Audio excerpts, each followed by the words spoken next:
طور پر یہ جوابات دیے جائیں گے۔ اگر کسی مسئلے کی دلیل قرآن و سنت میں نہ ملے تو اس مسئلے میں ائمہ اربعہ کا اجتہاد مانے یا آج کے عالم کا۔ بہت دور چلے گئے ہم لوگ، بہت دور چلے گئے، ائمہ اربعہ اور آج کل کے علماء تک ہم کیوں پہنچ گئے؟ اس سے پہلے علیکم بسنتی وسنت الخلفاء الراشدین المہدیین من بعدی تمسکوا بها وعضوا علیہا بالنواجذ۔ میرے بعد بڑے اختلافات ہوں گے، ان اختلافات میں تمہاری ذمہ داری کیا ہے؟ میری سنت، میرے خلفائے راشدین کی سنت کو لازم پکڑنا۔ تو ہمیں اور آپ کو چاہیے کہ اختلافی مسئلوں میں صحابہ کرام نے کون سا موقف اختیار کیا، صحابہ کرام کا بھی اگر آپ کو اختلاف دکھائی دیتا ہے تو کون سا موقف دلیل سے زیادہ قریب ہے، کون سا موقف دلیل سے زیادہ قریب ہے، اس موقف پر عمل کریں۔ اور اگر اس اختلافی مسئلے میں کوئی اجتہادی مسئلہ ہے، اگر کوئی دوسرے موقف پر عمل کرتا ہے جو دوسرے صحابی کا موقف ہے تو ایک دوسرے کی برائی نہیں کرنا ہے بلکہ اس معاملے میں نرمی کا رویہ کرنا ہے۔ سمجھ رہے ہیں؟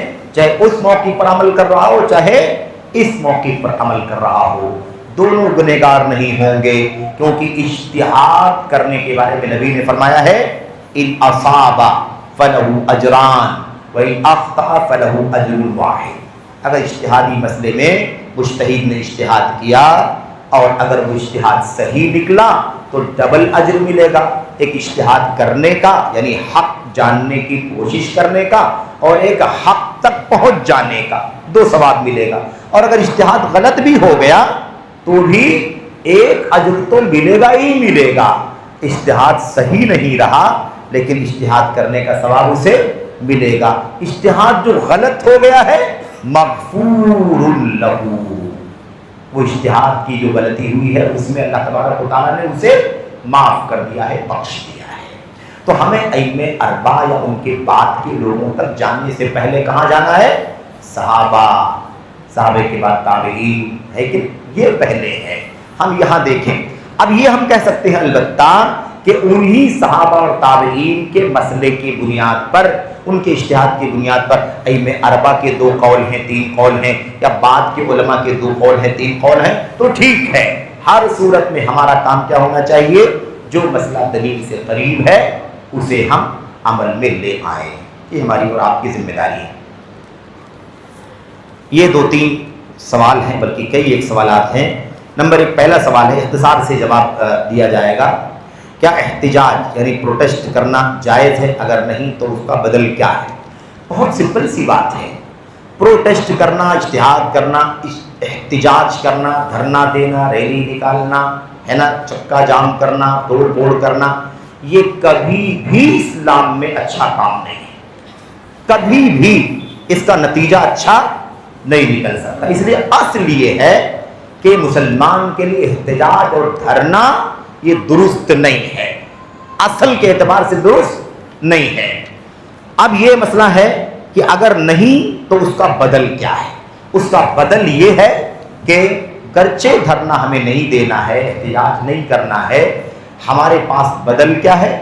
کوئی نہ کوئی قانون ہے، جمہوری حق ہے، سیکولر اسٹیٹ ہے تو کوئی نہ کوئی ضابطہ ہے، کانسٹیٹیوشن ہے، ہمیں اس کے مطابق اپنی بات پہنچانے، میمورنڈم دینے اور ہمیں اپنی بات ریز کرنے، کورٹ کچہری ادارے ہے نا، ان سے رابطہ کرنے کا الحمدللہ راستہ کیا ہے؟ کھلا ہوا ہے۔ اللہ تبارک و تعالیٰ سے مدد مانگنے کے ساتھ ساتھ، اپنے حالات کی اصلاح کرنے کے ساتھ ساتھ ہمارے لیے یہ راستہ کھلا ہوا ہے۔ یہ ہمارا طریقہ ہونا چاہیے۔ اس کے بعد جو دوسری بات آپ کو سمجھنا ہے اس کا بدل کیا ہے۔ بدل کے حوالے سے ایک بات آپ جان لیں، اگر ہمارے علماء، ہمارے قائدین، ہمارے قائدین جو سچے علماء، کتاب سنت اور صحابہ کرام کے مشن کے سچے علماء ہیں، ان کی بات چل رہی ہے، جنہوں نے دھرنے کو، پروٹیسٹ کو پہلے نمبر پر سب سے بڑا کام سمجھ لیا ہے اور وہی کہتے ہیں، وہی کرتے ہیں، ان کی بات نہیں ہو رہی، یہ تو جائز نہیں ہے۔ لیکن مسئلہ کیا ہو رہا ہے؟ اگر اس طرح کے حالات میں کسی موقع پر کبھی ہمارے علماء یہ اگر مصلحت سمجھتے ہو کہ ہماری بات پہنچانے کا یہ راستہ ہو سکتا ہے کہ ہم پروٹیسٹ کریں، تو پرامن انداز میں، علماء کی سرپرستی میں، علماء کی نگرانی میں، اجازت کے ساتھ، پروٹیکشن کے ساتھ ہم احتجاج کریں، اور ہمیں امید ہو کہ اس کا کوئی مثبت فائدہ ہوگا اور نقصان نہیں ہوگا، تو اپنے علماء کی نگرانی میں اجازت کے ساتھ اور ضابطے کے ساتھ پرامن احتجاج کرنے کی اجازت ہوگی۔ اصل یہ کہ نہیں کرنا، لیکن ان شرطوں کے ساتھ کہ اگر یہ سمجھے ہماری جماعت، ہمارے علماء، ہمارے قائدین کہ ہاں احتجاج کرنے کا، پرامن احتجاج کرنے کا علماء کی سرپرستی میں، قیادت میں اگر کرنے کا کوئی فائدہ ہو سکتا ہے تو ہمیں یہ کرنے کی اس وقت اجازت ہوگی۔ یہ بات اس لیے کہی جا رہی ہے کیونکہ عام طور پر احتجاج اور پروٹیسٹ پہ ہوتا کیا ہے، ایشو کچھ رہتا ہے اور بہت سارے لوگوں کو پتہ بھی نہیں ہوتا کہ ایشو کیا ہے۔ جھنڈا گالی دینے کے لیے، جھنڈا فوٹو کے ساتھ چپل اور جوتے مارنے والا، جھنڈا ہے نا کیا کرنے کے لیے، لعنت ملامت کرنے کے لیے، ہے کہ نہیں؟ تو اس کا فائدہ نہیں ہوتا بلکہ اس کا نقصان ہوتا ہے، اور تجربہ یہی ہے کہ جب اس چیز کی شریعت میں اجازت نہیں ہے تو اس کا فائدہ بھی کبھی نظر نہیں آتا۔ یہ بات صرف آخری بات اس لیے کہی گئی ہے کہ علامہ محمد بن صالح العثیمین رحمۃ اللہ علیہ سے کسی نے کہا تھا کہ بعض غیر اسلامی ملکوں میں، کرسچن ملکوں میں اس طرح کی بات دیکھی گئی ہے کہ کبھی مسلمان اگر اپنے علماء کی قیادت میں رہ کر پرامن احتجاج کرتے ہیں تو اس سے ان کا حق ملتا ہے اور ملک کے ذمہ داروں تک ان کی بات پہنچتی ہے اور فائدہ ہوتا ہے۔ تو ابن عثیمین رحمۃ اللہ علیہ نے فرمایا کہ اگر وہ ان شرطوں کے ساتھ احتجاج کرے کبھی تو ان کے لیے ایسا کرنا جائز ہوگا، ورنہ اصل حکم کیا ہے، پروٹیسٹ کرنا درست نہیں۔ دوسرا مسئلہ، دعوت کی شروعات عقیدے یا منہج کے بجائے سیرت سے کرنا کیسا ہے؟ خلط ملط نہیں ہونا چاہیے۔ سیرت کو الگ کیوں کرتے ہو؟ سیرت توحید کا بھی نام ہے، سیرت تو منہج کا نام ہے۔ سیرت کس کا نام؟ اللہ کے نبی کا طریقہ۔ سیرت کیا ہے؟ سیرت کس کو کہتے ہیں؟ اللہ کے نبی کا قول، فعل، عمل، ہے کہ نہیں؟ آپ کا اجتہاد، آپ کے رات، آپ کا دن، آپ کا سفر، آپ کا حضر، آپ کی صلح، آپ کی سیرت کس کو کہتے ہیں؟ نبی کریم صلی اللہ علیہ وسلم کی زندگی، تو پوری سنت تو نبی کی زندگی میں ڈھلی ہوئی ہے۔ اس کے اندر آپ نے عقیدہ کیا بتلایا، آپ نے ایمان کیا بتلایا، آپ نے عقیدے کے مخالفین کے بارے میں ضابطہ کیا بتلایا، آپ نے سنت کیا سکھلائی، بدعت کیا سب سیرت کے اندر ہے کہ نہیں؟ سیرت کے اندر خالی تاریخی تسلسل کے ساتھ اب اس تاریخ کو پیدا ہوئی، اس تاریخ کو آپ نے ہجرت کی، اس تاریخ کو آپ یہاں گئے، اس تاریخ کو آپ نے یہ کیا، سیرت پڑھنے کا یہ معنی نہیں ہوتا۔ بات سمجھ میں آ رہی کہ نہیں آ رہی؟ تو یہ اصل میں مسئلہ ہے۔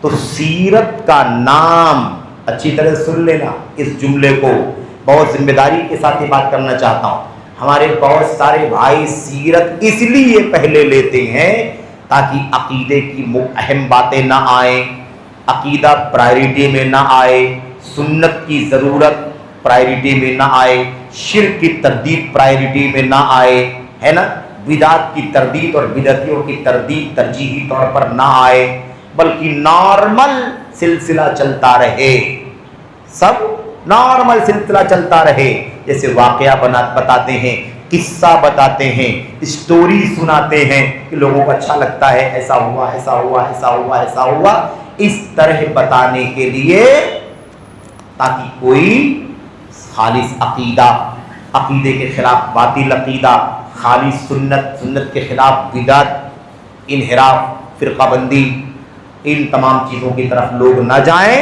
اگر بچاؤ کرنے کے لیے سیرت کو لیتا ہے تو یہ بالکل کیا ہے؟ بالکل غلط ہے۔ میں کہتا ہوں یہ ماحول بنا دیا گیا، آپ کسی صاحب سنت، خالص منہج سنت، منہج اہل حدیث پر چلنے والے عالم سے اگر آپ سیرت کا درس پڑھیں گے نا، درس سنیں گے، تو آپ کو جگہ جگہ عقیدہ دکھائی دے گا، جگہ جگہ سنت دکھائی دے گی، جگہ جگہ منہج دکھائی دے گا۔ لیکن اگر آپ غیر سلفی سے، یا جس کے یہاں سلفیت کی غیرت نہیں، اس سے اگر آپ سنیں گے تو وہ آپ کو سیرت کس سے کہانی بنا کر کے بتا دے گا۔ بات سمجھ میں کہ آگے کی نہیں آ گئی؟ اس لیے یہ خلط ملط نہیں ہونا چاہیے۔ یہ کیسے بانٹ دیا گیا؟ دعوت کی شروعات عقیدے یا منہج سے کرے کہ سیرت سے کرے؟ ارے اسی سیرت میں عقیدہ ہے، توحید ہے، دعوت ہے، منہج۔ کیا سیرت کیا الگ چیز کا نام ہے؟ سیرت کو آپ کنارے رکھیں گے، سیرت اسلام کا نام ہے، اسلام سیرت کا نام ہے۔ امام بربہاری رحمۃ اللہ علیہ نے کہا تھا 329 میں یا 369 میں، کیا کہا تھا؟ الاسلام هو السنہ والسنۃ ہی الاسلام۔ سنت اسلام کا نام ہے اور اسلام سنت کا نام۔ کیسے بات کیا الگ کرتے ہو بھائی؟ تو سیرت تو پورا اسلام ڈھلا ہوا ہے نا اس کے اندر۔ کیا آپ کی دعوت توحید شرک کی تردید سیرت کے اندر نہیں ہے؟ کیا توحید کی دعوت سیرت کے اندر نہیں ہے؟ کیا توحید سنت کی طرف دعوت یہ سیرت کے اندر نہیں ہے؟ کیا بدعت کی تردید اور باطل کی تردید سیرت میں نہیں ہے؟ کیسے بات کے الگ کیا گیا؟ یہ بات غلط تھی۔ سوال بتلاتا ہے کہ ایسا کچھ چل رہا ہے، ایسا کچھ چل رہا ہے کہ سیرت کے نام پر لوگوں کو صحیح عقیدہ باطل عقیدے کی تردید، صحیح سنت باطل بدعت کی تردید سے ہٹانے کی کوشش کی جا رہی ہے۔ لازم ملزوم ہے، بس بتانے اور پڑھانے والے پر ڈیپینڈ ہے یہ مسئلہ کہ وہ کیسے بتاتا ہے، کیا بتاتا ہے، کیا سامنے لاتا ہے، کیا سامنے نہیں لاتا، کس کو اہمیت دیتا ہے، کس کو اہمیت نہیں دیتا ہے۔ بات سمجھ آ گئی کہ نہیں آ گئی؟ تو یہ بات سمجھ میں آ جانی چاہیے۔ ہر صورت میں دعوت کی شروعات عقیدے توحید سے ہونی چاہیے، سنت سے ہونی چاہیے، صحیح راستے سے ہونی چاہیے۔ یہ ہے نمبر 3۔ کیا فرحت ہاشمی ڈاکٹر محمد زبیر سے علم حاصل کر سکتے ہیں؟ میں نے وضاحت کر دی ہے۔ ان سب کا جو خلاصہ ہے ان کی دعوت کا، ان کی تعلیم کا، ان کی مجلسوں کا، سننے سے، دیکھنے سے، پڑھنے سے یہ معلوم پڑتا ہے کہ یہ خالص اہل حدیثیت اور خالص سنت کے منہج پر نہیں ہے، خلط ملط کا شکار ہے، خلط ملط کا شکار ہے۔ اور زبیر صاحب نے تو بہت سارے علماء سلف پر بے انتہا نقد کیا ہے، جو سنت کی اور عقیدہ توحید کی اتھارٹی مانے جاتے ہیں، ایسے علماء پر نقد سے کام لیا ہے۔ اس لیے یاد رکھیں۔ اور پھر سلفی نام سے اعتراض، اہل حدیث لقب سے اعتراض، یاد رکھیں جو اپنے آپ کو اہل حدیث نہیں کہتا، اہل حدیثیت کی دعوت نہیں دیتا ہے نا، ایسے آدمی کا عقیدہ منہج مشکوک ہوتا ہے۔ جن کا منہج سنت اور حدیث کے خلاف ہو وہ بھی ناقابل اعتبار ہیں، اور جن کا منہج چھپا ہوا ہو، واضح نہ ہو، وہ بھی قابل اعتبار نہیں۔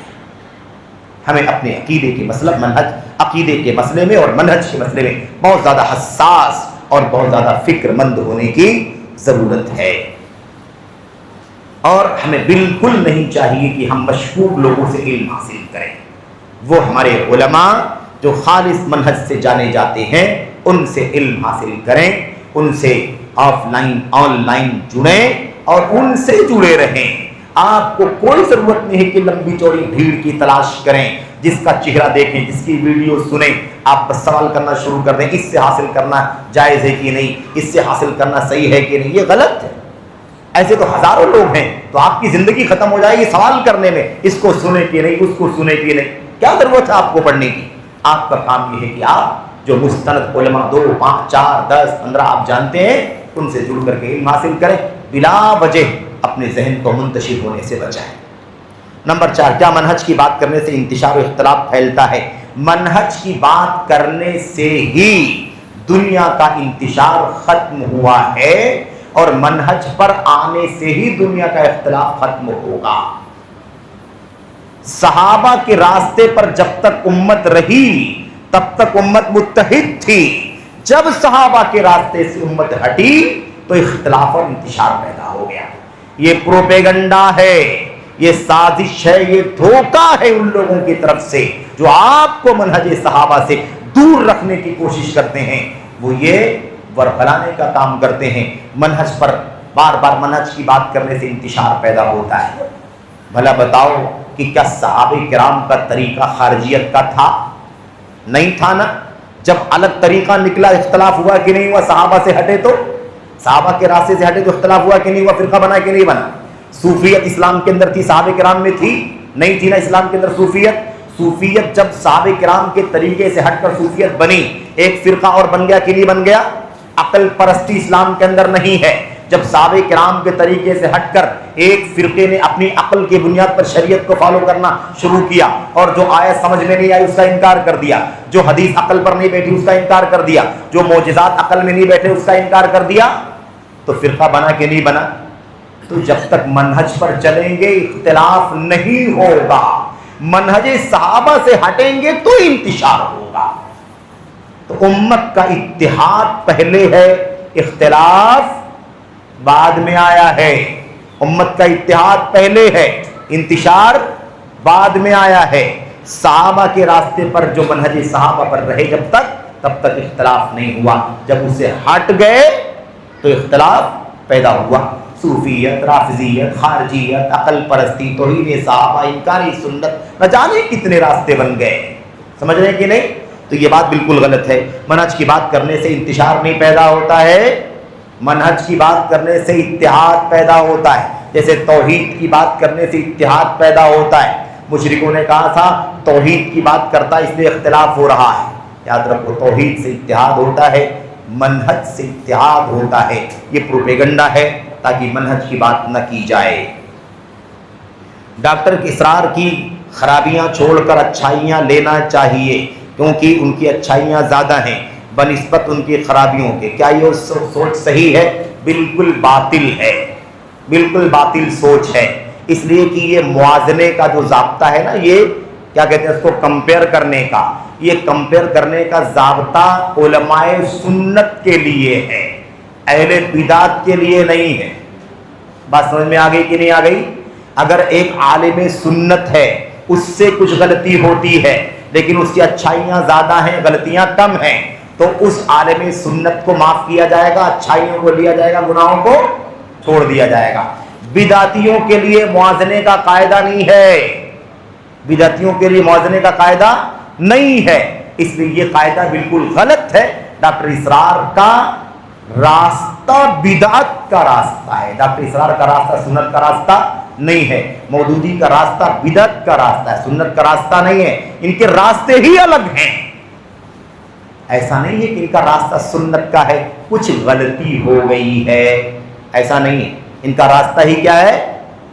سنت سے ہٹا ہوا ہے، صحابہ کے راستے سے ہٹا ہوا ہے۔ اس لیے اہل بدعت کے یہاں موازنہ نہیں چلے گا، اہل سنت کے علماء کے یہاں موازنہ چلے گا۔ اور اس کی دلیلیں موجود، ابھی ہم نے آپ کے سامنے اشارہ کیا تھا حسین کرابیسی کے بارے میں۔ امام احمد بن حنبل نے کیا کہا تھا؟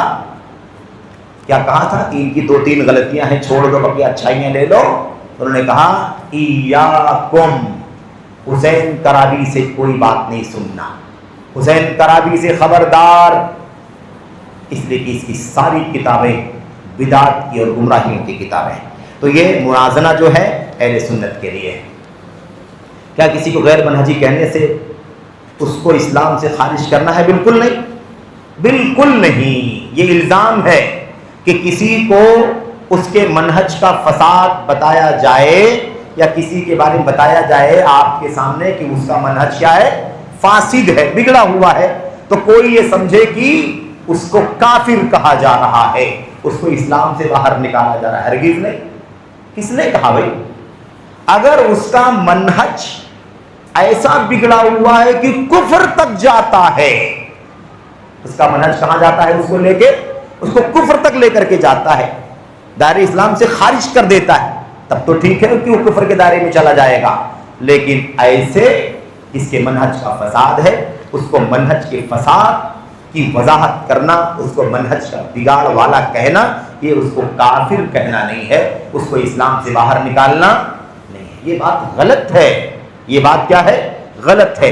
بلکہ اس کا مطلب یہ بھی نہیں ہوتا ہے کہ جس کے منہج کے اندر کوئی بگاڑ ہے وہ پورے طور پر سلفیت سے نکل گیا۔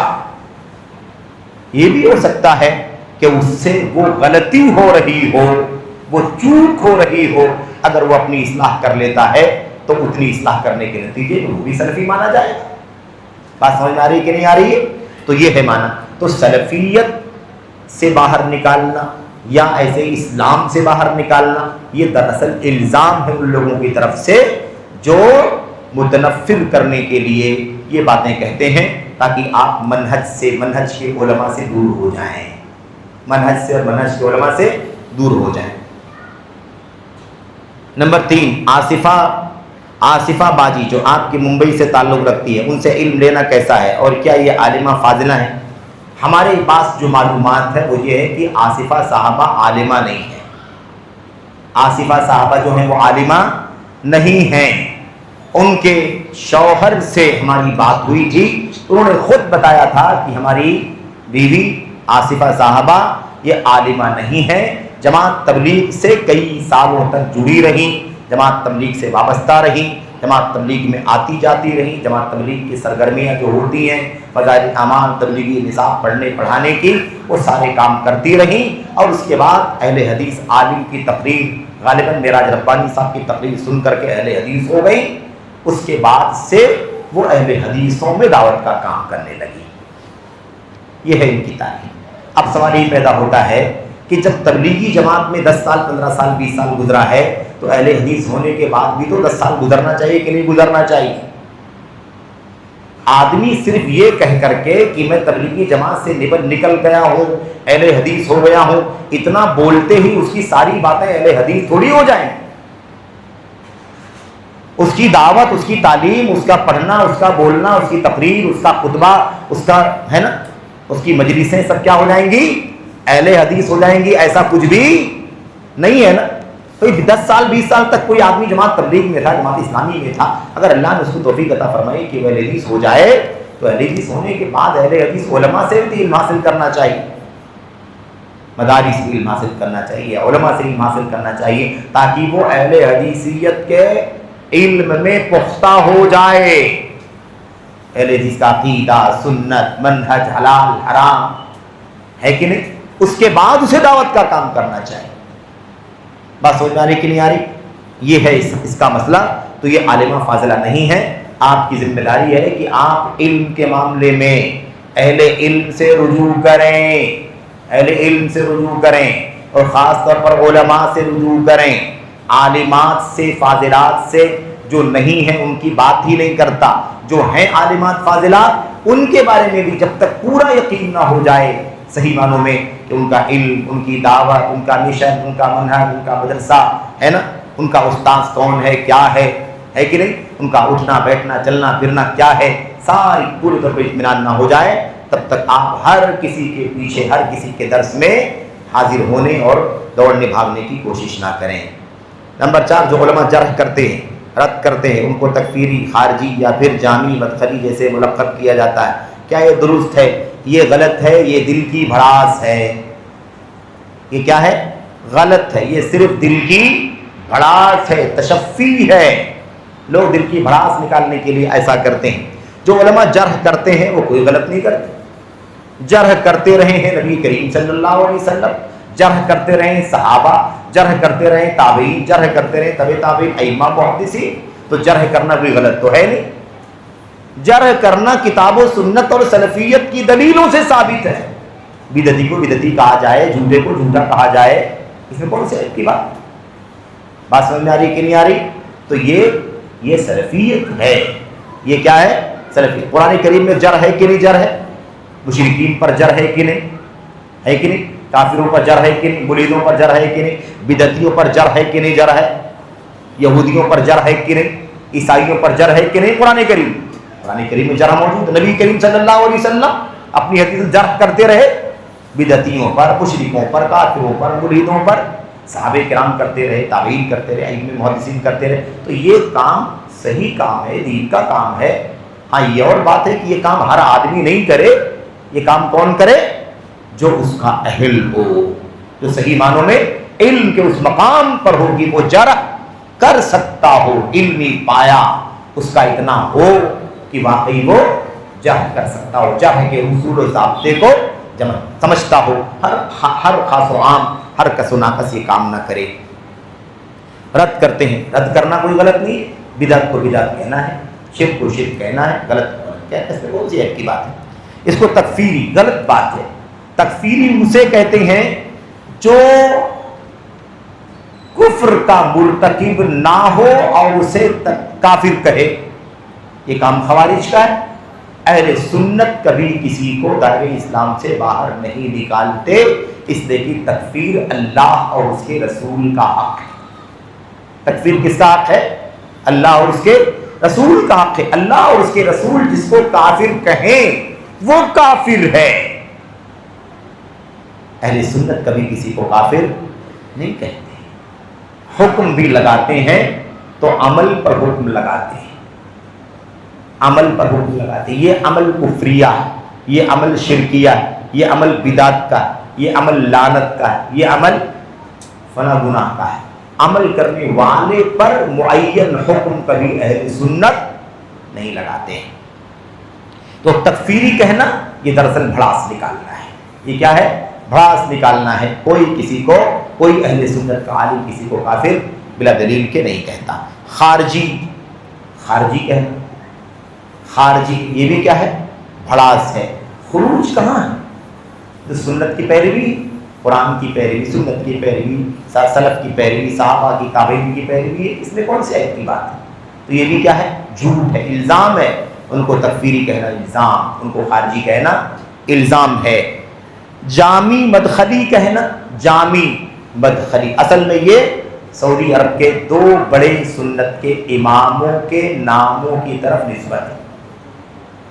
علامہ محمد امان جامی رحمۃ اللہ علیہ جو عقیدے کے چوٹی کے امام گزرے ہیں سعودی عرب میں، جامعہ اسلامیہ مدینہ طیبہ میں پروفیسر رہے، استاد رہے بہت زمانے تک، اور سنت عقیدہ و سنت کے میرے بھائیوں بہت ٹھوس علماء میں سے رہے۔ انہوں نے اہل بدعت پر بہت رد کیا، اس لیے جو لوگ اب یہ کام کرتے ہیں، اہل بدعت کی تردید کرتے ہیں، ان کو تانا دیتے ہوئے جامی کہتے ہیں۔ بات سمجھ آ رہی کہ نہیں آ رہی؟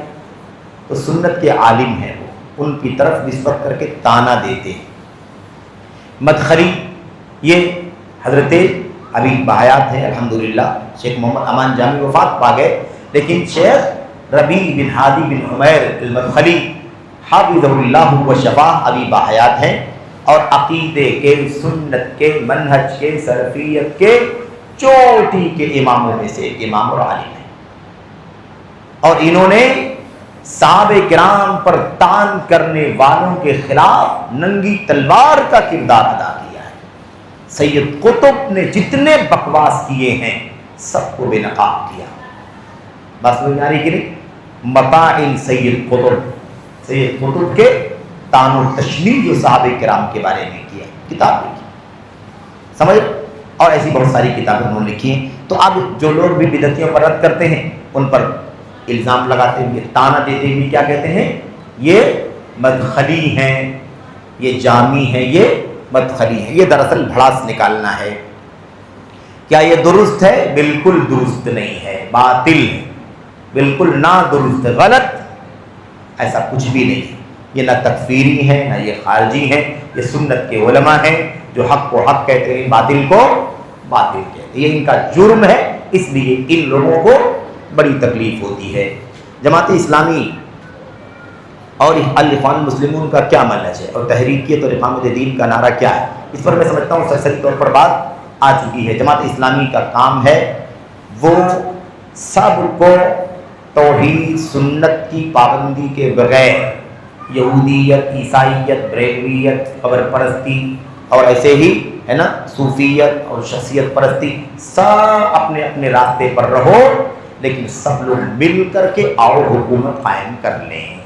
یہ ان کا نظریہ ہے۔ سیم نظریہ الاخوان المسلمون کا ہے، سیم نظریہ الاخوان المسلمون کا۔ یہ باتیں کرتے ہیں، حکومت قائم کرنے کی باتیں کرتے ہیں، لیکن جب یہ حکومت میں آتے ہیں تو اسلام کا نظام نافذ نہیں کرتے۔ تو دونوں اسی عقیدے کے ہیں۔ اب تفصیل میں جائیں گے تو ان کے منہج میں بہت ساری بگاڑ بھی ہے۔ عقیدے کا اہتمام بالکل نہیں۔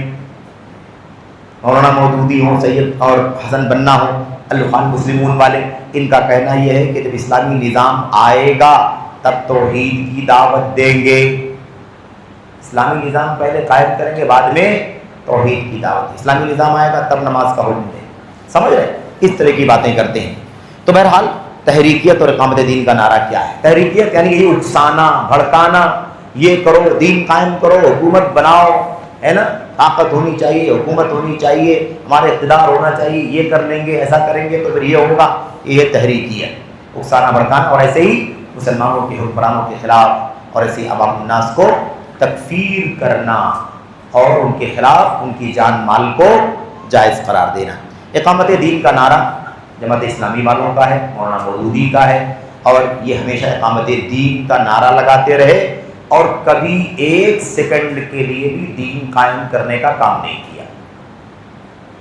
ہمیشہ دنیا قائم کرنے کی بات کی اور نام دین قائم کرنے کا لیا۔ دین قائم کرنے کا معنی ہے توحید قائم کرنا۔ دین قائم کرنے کا معنی کیا ہے؟ دنیا میں اللہ کی توحید کی دعوت دینا۔ ان اقیموا الدین ولا تتفرقوا فیہ، دین قائم کرو اور آپس میں فرقے فرقے نہ ہو جاؤ۔ اب حضرت نوح، حضرت ابراہیم، حضرت موسیٰ، حضرت عیسیٰ اور نبی کریم صلی اللہ علیہ وسلم، پانچ ہے نا اولو العزم، ان لوگوں نے دین قائم کیا تھا کہ دنیا قائم کی؟ کسی نے حکومت بنائی تھی؟ بتاؤ بھائی۔ حضرت نوح نے حکومت بنائی؟ نہیں بنائی۔ حضرت ابراہیم نے حکومت بنائی؟ نہیں۔ موسیٰ اور عیسیٰ نے حکومت بنائی؟ نہیں بنائی۔ اللہ کے نبی نے حکومت بنائی؟ نہیں بنائی۔ بلکہ آپ کو تو مکہ چھوڑ کے کہاں جانا پڑا؟ آپ کو ہجرت کر کے مدینہ جانا۔ 13 سال ظلم و ستم کی چکی میں پستے رہے آپ اور آپ کے صحابہ۔ تو اب ان اقیم الدین کی دین قائم کرو، تو دین سبوں نے قائم کیا کہ نہیں قائم کیا؟ نوح نے توحید کی دعوت دی، ابراہیم نے توحید کی دعوت دی، ہے کہ نہیں؟ موسیٰ نے، عیسیٰ نے اللہ کی توحید کی دعوت دی کہ نہیں دی؟ تو دین قائم کرنے کا معنی توحید اور اسلام قائم کرنا ہے۔ لیکن ہمیشہ کس کی بات کرتے ہیں؟ یہ دین قائم کرنے کی، اور قائم کیا کرتے ہیں؟ کوشش کس کی ہے؟ آؤ سب بھیڑ لگا لو، اپنے عقیدے پر رہو، کفر و شرک پر، آؤ اکٹھا ہو کر کے حکومت قائم کر لیں۔ تو قائم کرنا چاہتے ہیں حکومت اور بات کرتے ہیں کس کی؟ دین قائم۔ اس لیے یہ کیا ہے؟ یہ نعرہ جھوٹا نعرہ، سچائی سے اس کا کوئی تعلق نہیں ہے۔ میں سمجھتا ہوں آخری 1-2 باتیں باقی بچی ہیں، وقت زیادہ ہوا، بات ختم کر رہا ہوں میں 1-2 منٹ کے اندر۔ جماعت اور جمعیت کے پلیٹ فارم کو سیاسی لوگوں سے، جماعت اور جمعیت کے پلیٹ فارم کو سیاسی لوگوں سے اور اسی طرح اہل بدعت اور غیر منہجی سے شیئر کرنا کیسا ہے؟ جماعت اور جمعیت کے پلیٹ فارم کو سیاسی لوگوں سے اور اسی طرح اہل بدعت اور غیر، بالکل غلط ہے، بالکل غلط ہے۔ یہ جمعیت اور جماعت اللہ کے بندوں کو توحید کی سچی دعوت دینے اور ان کو شرک سے نکالنے، ان کو سنت کی راہ دکھانے، بدعات سے بچانے، الحاد سے، بے دینی سے بچانے، وقت کے فتنوں سے بچانے کے لیے جمعیت اور جماعت۔ ان اللہ کے بندوں کو جنت کا راستہ دکھانے کے لیے جمعیت جماعت کا مشن استعمال ہونا چاہیے۔ حکومت، سیاست یا اہل بدعت اور باطل غیر منہجیوں میں جا کر کے گھلنے ملنے کا کام کبھی نہیں ہونا چاہیے۔ ہاں ملی مسائل ہوں، پورے ملک کا ایشو ہو تو ٹھیک ہے، جماعت کے ذمہ داران جائیں، بیٹھیں اور ملک کے مسائل میں، ہے نا، سارے مسلمانوں کی تنظیموں کے ساتھ جو سب مل کر کے فیصلہ کریں اس میں شامل رہے۔ ورنہ دین و عقیدے کے مسائل کو کبھی بھی کسی بھی، ہے نا، سیاسی پلیٹ فارم کے ساتھ یا غیر منہجی لوگوں کے ساتھ خلط ملط کرنا یہ بالکل مناسب نہیں ہے، درست نہیں۔ تعصب، تقلید اور شخصیت پرستی میں کیا فرق ہے اور کیا یہ منہج کے خلاف ہے؟ سب خلاف ہے۔ تعصب بھی خلاف ہے۔ تعصب اصل میں صرف اور صرف حق کے لیے ہوتا ہے۔ تعصب کرنا ہے تو اللہ کی توحید کے لیے تعصب کرو، اللہ کی توحید پر چلنے والے موحدین کے لیے تعصب کرو، اللہ کی توحید کی دعوت دینے والے اور شرک کی مذمت کرنے والے علماء کے لیے تعصب کرو، سنت کے لیے تعصب، بدعت کی تردید کے لیے تعصب، سنت کی دعوت دینے والے اور بدعت کی تردید کرنے والے علماء کے لیے تعصب کرو، یعنی ان کی جانبداری کرو، ٹھیک ہے۔ رہی بات بدعت کے لیے تعصب، فرقہ بندی کے لیے تعصب، حنفیت، شافعیت، مالکیت کے لیے تعصب، شخصیت پرستی کے لیے تعصب، جماعت اسلامی کے لیے تعصب، اخوانیت، خارجیت، ہے نا، قطبیت، مودودیت، بنائیت کے لیے تعصب، یہ سارے تعصبات اسلام کے اندر سراسر غلط ہیں۔ تعصب توحید کے لیے، سنت کے لیے، توحید و سنت کے علماء کے لیے اور اس کی مشن کے لیے۔ شخصیت پرستی اسلام میں نہیں ہے، شخصیت پرستی اسلام میں نہیں ہے۔ کوئی بھی شخصیت، یاد رکھیں، شخصیت کو حق سے پہچانا جائے گا۔ شخصیت کو کیسے پہچانا جائے؟ حق سے۔ وہ حق پر ہے تو حق پر ہے نا؟ حق کو شخصیت سے نہیں پہچانا جائے۔ الحق لا يعرف بالرجال وانما الرجال يعرفون بالحق۔ لوگوں کو حق سے پہچانا جاتا ہے، حق کو لوگوں سے نہیں پہچانا جاتا ہے۔ تو یہ بات یاد رکھنے کی ہے۔ شخصیت، فرق یہی ہے، تعصب بھی اسی انداز کی چیز ہے، تقلید بھی بلا دلیل کسی کے پیچھے بھاگنے کا نام ہے، اور شخصیت پرستی بھی اسی سے متعلق ہے۔ جیسے تقلید ہوتی ہے ایسے ہی شخصیت پرستی بھی ہوتی ہے، کسی شخصیت کے پیچھے پیچھے چلنا۔ کیا منہج کے خلاف ہے؟ بالکل منہج کے خلاف ہے۔ تقلید بھی منہج کے خلاف ہے، کیونکہ تقلید دین میں نہیں ہے۔ منہج صحابہ کا تقلید نہیں تھا، صحابہ کا منہج نبی کی سنت پر عمل کرنا تھا، نبی کی سنت پر عمل کرنا تھا۔ کسی شخصیت کے پیچھے چلنا، کسی کی بات کو، کسی کی تقلید کرنا، یہ صحابہ کا طریقہ نہیں تھا، اس لیے منہج کے خلاف ہے۔ ایسی شخصیت پرستی بھی صحابہ کرام کا طریقہ نہیں تھا، اس سے بھی بچنے کی ضرورت ہے۔ یہ چند سوالات تھے۔ اللہ سے دعا کرتے ہیں کہ اللہ تبارک و تعالی ہمیں اور آپ کو منہج سنت اور منہج صحابہ